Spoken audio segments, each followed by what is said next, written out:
Ms. Tripoli, I want to share the story of the family of a woman named Krystle from Central Illinois, which is where I'm from. She's in contact with my office, and here's a picture of her 3 children who have some very complex medical issues. After growing up on Medicaid, Krystle finally secured a job with employer health coverage. But the plan's costs for her 3 medically complex children were so high, the employer-sponsored coverage was effectively unusable. With the ACA's enhanced premium tax credits, however, she can instead buy coverage for her 3 children at $800 a month on the exchange. Now, if we let those tax credits expire, her premiums will nearly double to $1,400 a month, trapping her in a coverage gap.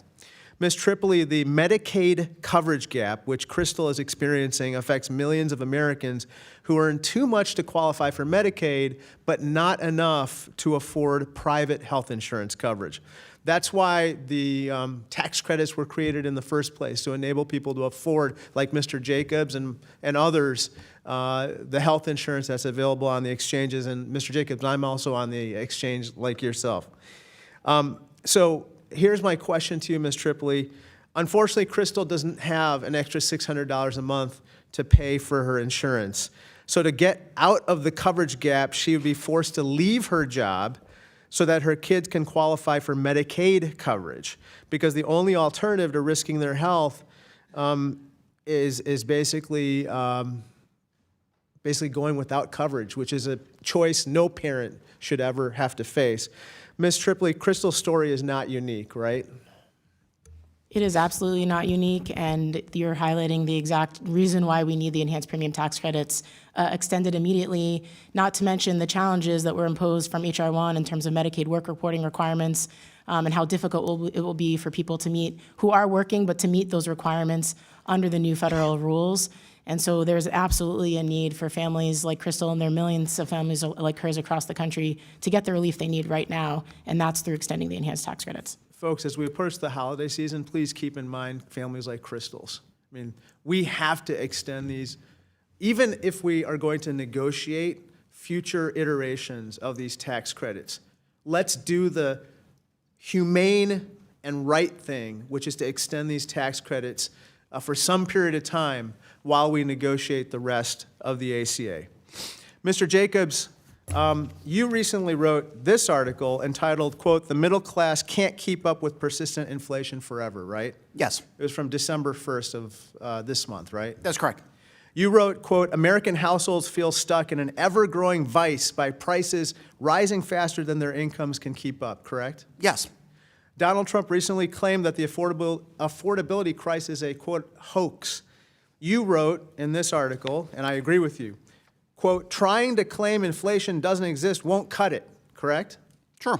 You also wrote, quote, "I see it every week when I go to the grocery store. I consider myself luckier than most, but the weekly shop still feels painful." That's what you wrote, right? Yes.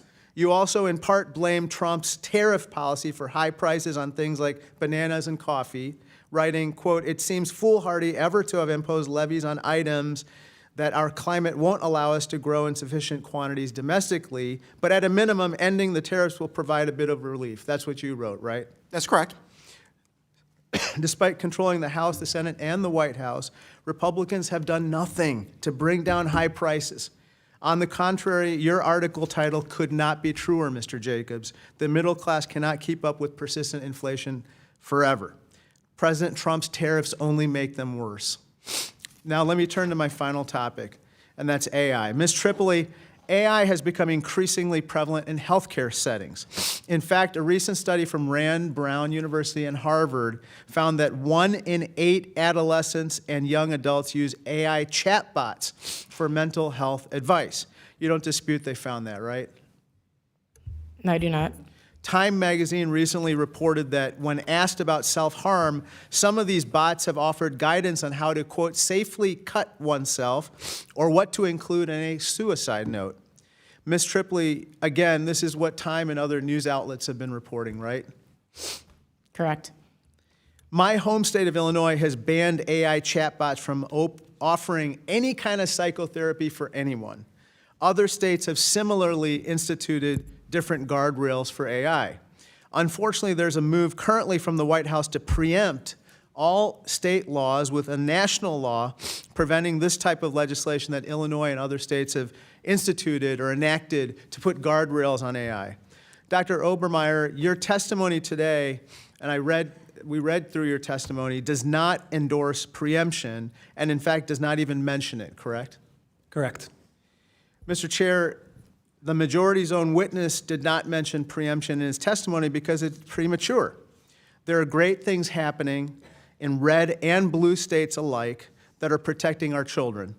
We have one of the few chances right now to come together and say no to a really hasty national preemption plan that the White House is initiating, and I hope we don't lose that opportunity to work together.